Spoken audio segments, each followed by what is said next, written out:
कि आपकी नॉलेज होगी, लेकिन मेरी दूसरी प्रकार की नॉलेज है आनंद भाई। I am also very senior to you. मुझे पता है कितना कंटेंट किस चीज पे बोलना चाहिए, किस पे नहीं बोलना चाहिए। आप अपने जो वक्तव्य है आप अपने हिसाब से बोलो। कोर्ट सब्जुड किसी भी छोटा सा मामला भी अगर अदालत में सब्जुडिस है, उस पर टिप्पणी करते हो तो उचित नहीं होता है। नहीं, राजनीतिक तौर पर मेरा सवाल था वरुणपुरी साहब, क्योंकि बतौर कांग्रेस के प्रवक्ता आप यहां पर बैठे हो, तो कांग्रेस का स्टैंड इस मुद्दे पर क्या है, मैंने उसको आपको लेकर बताया चर्चा ना की कि जा रही थी।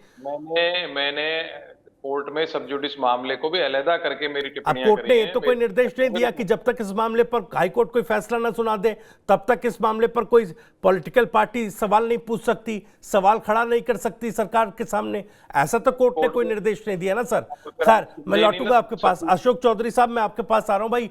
बड़े लंबे वक्त से आनंद जी कुछ कहना चाह रहे हैं, ठीक है आनंद जी जल्दी से, फिर मैं अशोक चौधरी जी से सवाल लूं। बोले क्या कह रहे हैं सर। प्रायोजक हैं cancer healer centre, a new beginning. Sir, supreme court में राफेल का मामला सब जुडिस था और जी कांग्रेस पार्टी ने बहुत अत्यधिक मात्रा में उसको ग्राउंड पे उठाया था। जी तब तो ये पॉइंट नहीं आया था और वो मामला सुप्रीम कोर्ट में सब जुडिस था जी। और उस चीज को बहुत बहुत मुखरता से उठाया गया था।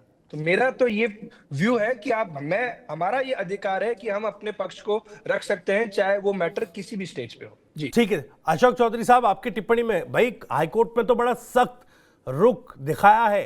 जज साहब ने पूछा कि भाई समय रहते फैसला क्यों नहीं लिया जा रहा, इस पूरे मामले पर देरी क्यों हो रही है। बल्कि कोर्ट तो यह तक कह रही है कि ऐसा भी हो सकता है कि हम सब पक्षों को सुनने के बाद यह मामला सीबीआई या किसी अन्य अदालत को दे सकते हैं। आपकी प्रतिक्रिया क्या है सर?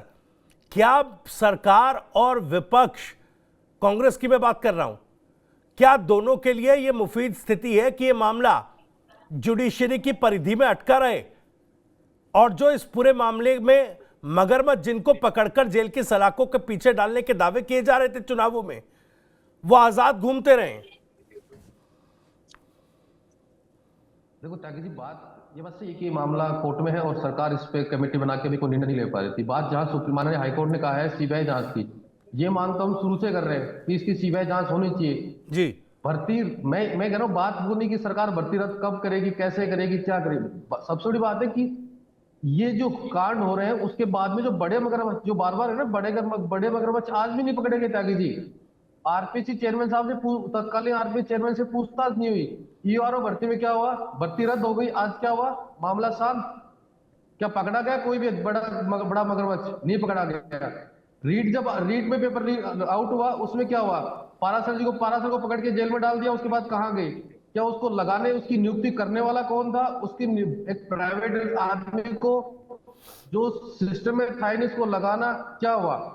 सबसे बड़ी बात ये होती है कि बात ये नहीं कि कोई चीज रद्द हो नहीं हो, वो कोर्ट का मामला है, कोर्ट क्या करता है। सीबीआई जांच हम भी शुरू से मांग कर रहे हैं। बात ये है कि बड़े मगरमच्छ पकड़े कब जाएंगे? सरकारें दोनों हो, बात कांग्रेस की, बात बीजेपी की नहीं है। कांग्रेस राज में पेपर आउट हुए तो उससे पहले बीजेपी राज में पेपर आउट हुए हैं। जी अब ये क्या, हर बार जब सरकारें बदलती हैं तो एक दूसरे पर आरोप लगा देते हैं। बीजेपी कह देगी कि कांग्रेस राज में पेपर आउट हुए इतने हुए, बीजेपी कह देगी कांग्रेस बीजेपी का। बात ये कि युवाओं के साथ ये कुठारघात होना बंद कब होगा? कानून बनाना, ये मैं भी कह रहा हूँ कि कांग्रेस सरकार में कानून बना, उस कानून बनाने के लिए भी हमें लड़ाई लड़नी पड़ी थी। जी लेकिन कानून बन के इम्प्लीमेंट थोड़ी आज तक। क्या तत्कालीन आरपी चेयरमैन से पूछा गया उस समय के लिए? क्या रीट के लिए पूछा गया? क्या ईआरओ भर्ती के लिए पूछा गया? क्या एसआई भर्ती के लिए पूछा गया कि आपने जिसको लगाया वो किस आधार पर लगाया? उसका पेपर आउट हुआ है और आरपीएससी ने एक बार भी इसकी जांच के लिए आप क्यों नहीं बढ़ी?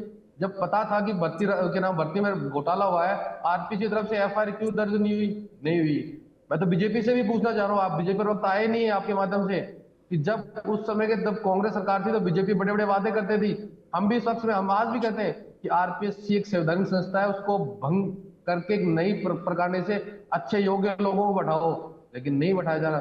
सब नियुक्तियां राजनीतिक नियुक्तियां हैं ताकि जी जब तक ये राजनीतिक नियुक्तियां बंद नहीं होगी ना तब तक कुछ नहीं होगा।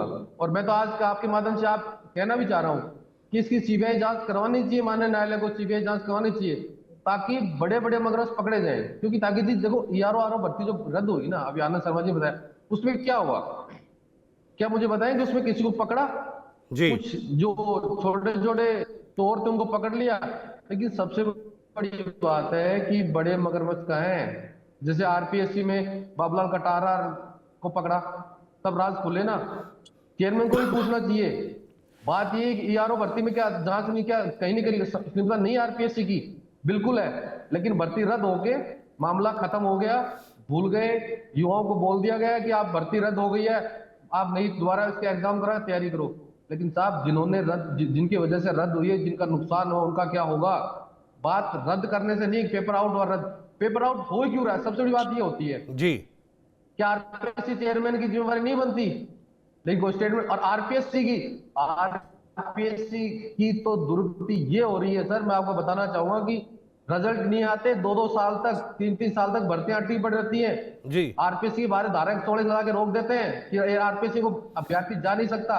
अभी हम लोग, हमारी टीम गई थी वहां आरपीएससी में, गेट के बाहर पहले आप पास बनवाओ, अंदर जाओ, आपसे मिले तो मिले, नहीं मिले वापस पास भी जमा होते हैं। अरे भाई, आपको जो आप बैठे हो ना, वो आप जैसे हम जैसे लोगों के टैक्स से पैसे लेके बैठे हो, आप हमारी सुनने के लिए बैठे हो, लेकिन वो सुनने वाला नहीं है।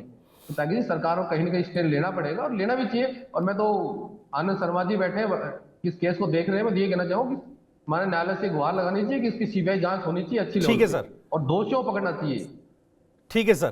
प्रायोजक हैं cancer healer centre, a new beginning.